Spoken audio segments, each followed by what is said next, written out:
ایک حنفی نے تو یہاں تک لکھ دیا کہ لا يجوز تقلید غیر ولو کانوا من الصحابہ. یہ چار ائمہ جو ہیں ان کی تقلید واجب ہے، اس کے علاوہ کسی پانچویں کی جائز نہیں ہے، گرچہ وہ صحابی کیوں نہ ہو. صحابی کا نام لیا.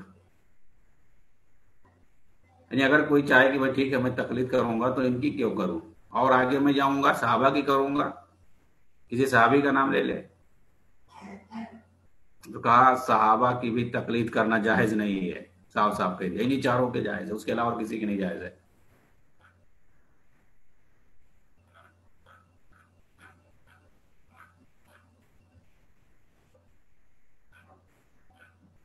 تو یہ سارے فساد ہیں کہ کس طرح سے ایک دوسرے کی دشمنی ایک دوسرے کو کافر کہنا، ایک دوسرے پر لعن طعن کرنا اور لڑائیاں کرنا، جنگ کرنا اور دوسرے کا مذاق اڑانا، اس کی وجہ سے آج بھی اس کی صورتیں پائی جاتی تقلید کی. بہت سارے مسالک ہیں اور ایک دوسرے کو آپس میں کافر کہتے ہیں. وہی کہتے ہیں آپس میں متحد ہو جاؤ. متحد یہ تقلید جب تک نہیں چھوٹے گی جب تک کیسے آدمی متحد ہوگا. عالم اسلامی کے زوال کا سب سے بڑا سبب ہے یہ اختلاف. اختلاف کون سا اختلاف؟ یہی سب مسلکی اختلاف، فرقہ وارانہ اختلاف. اگر فرقہ بندی کو چھوڑ دیے آدمی،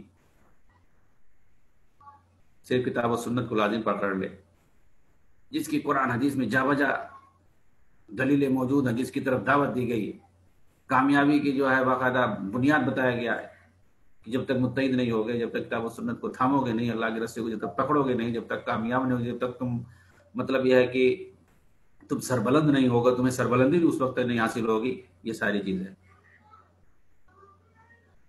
تو عالم اسلامی کو کمزور کرنے میں یہ مسلمانوں کا آپسی اختلاف، تفرقہ بازی اور تقلید اور اس کے بھیانک نتائج جو ہیں یہ سب کے سامنے.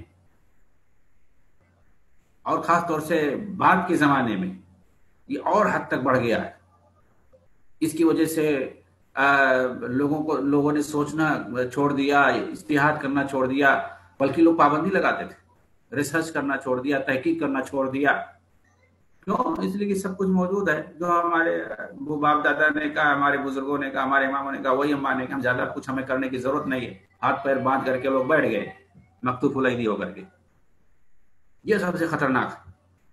اور ادھر دوسری قوم والے بڑھ رہے ہیں، آگے جا رہے ہیں ہر میدان میں، جس کی وجہ سے مسلمان ایک طرف دینی اور روحانی اعتبار سے کمزور ہو رہے، دوسری طرف مادی اعتبار سے بھی کمزور ہوتے چلے گئے، سیاسی اعتبار سے کمزور ہوتے چلے گئے. اس لیے کہ سب بڑھنا شروع ہو گیا آپس میں، ایک دوسرے کا دل نہیں مل رہا ہے.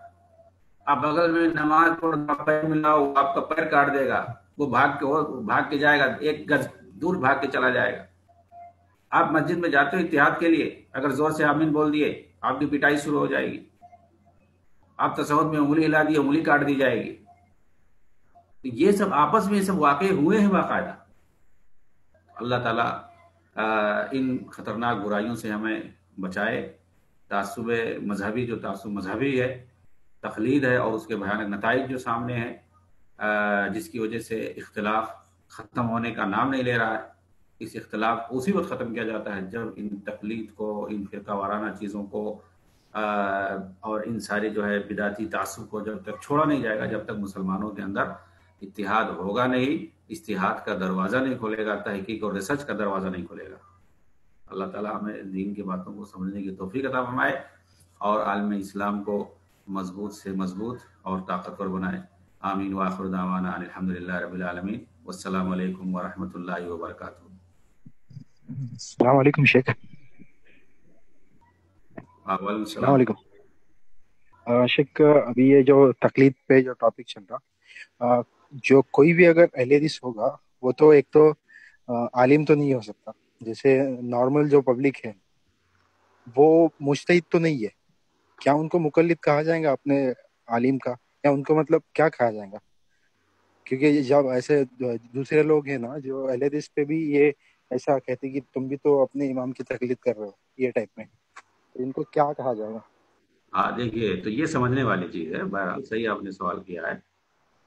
وہ کیا کرتے ہیں، مطلب گمراہ کرتے ہیں اسی باتیں کہہ کر کے. ٹھیک ہے. तकलीद जो है, अच्छा ये लोग तकलीद किसको कहते हैं? उन्होंने एक इमाम बाकायदा गढ़ा है, बनाया है, उसी की बात मानेंगे। जैसे कि इमाम अबू हनीफा को ले लीजिए, उनको गढ़ लिया उन्होंने। वो कब के? पहली सदी हिजरी के हैं। दूसरी सदी हिजरी में उनका इंतकाल हुआ है, पहली सदी हिजरी में वो पैदा हुए, 80 हिजरी में। समझ में बात आ रही है? उनको जो है वो इमाम बना लिए। आज तक 1400 साल हो गए, उन्हीं की बात मान रहे हैं, उन्हीं की तकलीद कर रहे हैं। उनका एक इमाम है, ठीक है। लेकिन ये अहले हदीस को इस बात का ताना देते हैं कि तुम्हारे अवाम जो है तकलीद कर दें। आप ये बताएं कि मतलब अहले हदीस जो अवाम है, ठीक है, आलिम नहीं है, जो अवाम है वो किसकी तकलीद करते हैं? मतलब हर जमाने में आदमी क्या करता है, उसके जमाने में जो आलिम मौजूद है उसी से तो वो पूछता है, नहीं जानता है तो। इसको तकलीद नहीं कहते हैं, इसको दीन समझना कहते हैं, सीखना कहते हैं। कुरान में इसकी तालीम दी गई है, फसलु अहला ज़िक्र इन कुंतुम ला तालमून, अगर नहीं जानते हो तो अहले जिक्र से, जो लोग जानते हैं उनसे पूछ लिया करो। तो हर जमाने में जो अहले जिक्र मौजूद हैं, जो आलिम मौजूद हैं, बल्कि जो शख्स जहां रहता है उसके इलाके में, जमाना तो छोड़िए, उसके इलाके में जो मौजूद है उससे वो पूछ लें। आज सहूलत है, ठीक है, आप कहीं से भी पूछ सकते हैं, लेकिन अपने जमाने के आलिम से पूछेंगे ना। इस तरह से 14 सदी गुजर चुकी है, हर सदी का इंसान, बल्कि हर जमाने का इंसान जो अपने जमाने में जो आलिम था उसी से पूछता है।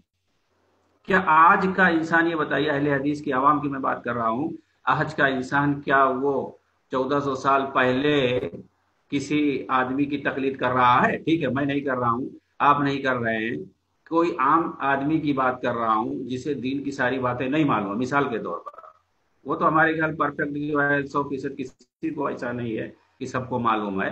तो क्या अवाम, ठीक है मान लीजिए, जो आमतौर से कहते हैं, क्या वो किसी एक इमाम की पैरवी कर रहे हैं कि वो इस पर अमल कर रहे हैं कुरान के मुताबिक कि अगर नहीं जानते हो तो जो जानते हो उनसे पूछ लो? आप बताइए। जी नहीं, तकलीद तो नहीं कर रहा किसी एक शख्स की। किसी एक तकलीद इसी को कहते हैं ना कि एक आदमी को पकड़ लिया जाए। वो चीज हमारे यहाँ नहीं है। हमारे यहाँ क्या है, हम भी जब कोई चीज नहीं जानते हैं तो अपने साथियों से, या जो जिनको मैं समझता हूं कि ये बता ले जाएंगे, उनसे मैं पूछता हूं। तो अहले हदीसों में ये चीज है, इसको तकलीद नहीं कहते। कोई भी अहले हदीस में, चाहे आलिम हो या गैर आलिम हो, उसको अगर कोई चीज नहीं मालूम है तो वो जिसके बारे में समझता है कि ये जानता होगा, कुरान हदीस से ये रिसर्च करके हमें बता देगा, उससे पूछता है। और इस चीज का हुक्म दिया गया है कुरान हदीस के अंदर, तो वो इस पे अमल करता है। उनके यहाँ क्या है, चाहे आमी आदमी हो, अवाम हो, चाहे उनके उलमा हो, चाहे जो, वो सब वही 1400 साल पहले जिनका इंतकाल हो गया है, इमाम अबू हनीफा, उन्हीं की तकलीद कर रहे हैं। गलत है क्या ये?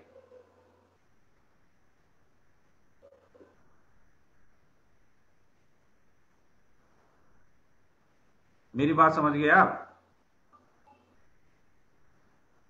जी शेख जी।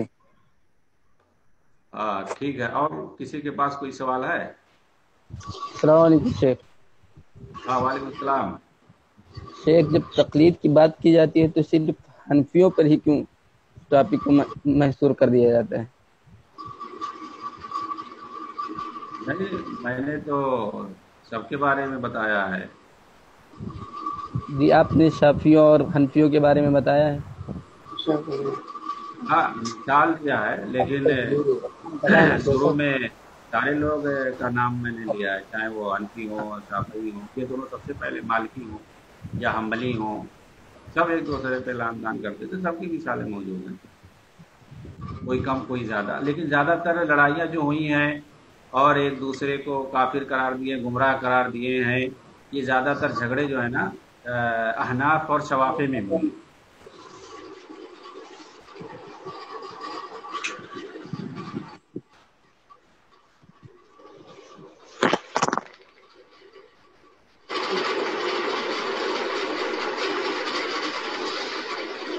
हाँ जी। और किसी के पास कोई सवाल है या बंद रखा है, बंद किया जाए?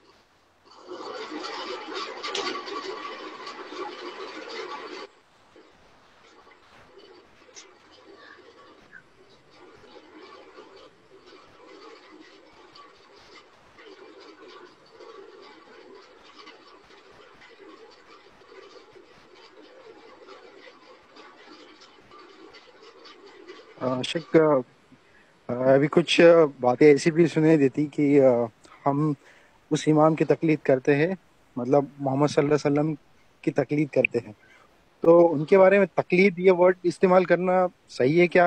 उनकी इत्तिबा बोला जाएगा? अल्लाह के रसूल का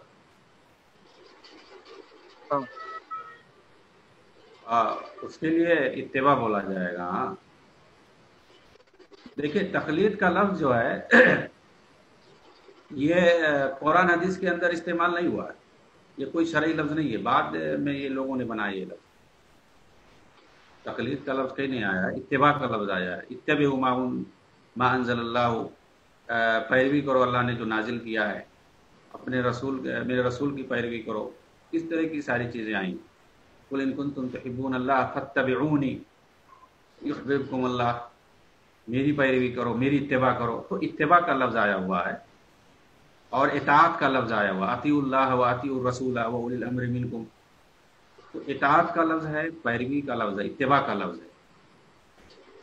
और तकलीद का लफ्ज आपको नहीं मिलेगा, बल्कि तकलीद का लफ्ज दूसरे मानों में मिलेगा, इसमें नहीं मिलेगा।